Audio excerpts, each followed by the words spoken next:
સુરતમાં આજે TET HS men's 2026ની મહત્વની પરીક્ષા યોજાઈ હતી।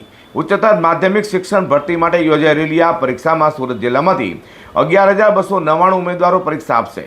સુરત જિલ્લામાં કુલ 61 પરીક્ષા કેન્દ્રોના 575 બ્લોકમાં પરીક્ષાનું આયોજન કરવામાં આવ્યું છે। સુરતમાં આજે ટેટ એચએસ મેન્સ 2026ની મહત્વની પરીક્ષા યોજાઈ હતી।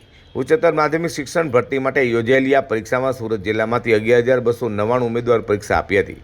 તો સુરત જિલ્લામાં કુલ 61 પરીક્ષા કેન્દ્રોમાં 575 બ્લોકમાં પરીક્ષાનું આયોજન કરાયું હતું।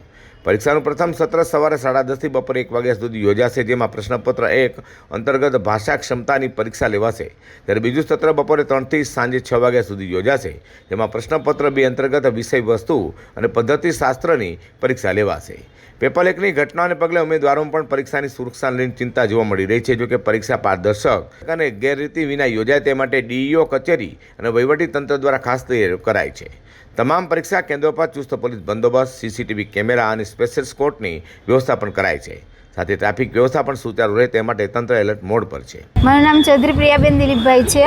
હું હમણાં હાલમાં માંડવીથી સુરતમાં વનિતા વિશ્રમ સ્કૂલમાં ટાટ એચએસની એક્ઝામ આપવા માટે આવ્યા છે મેન્સની।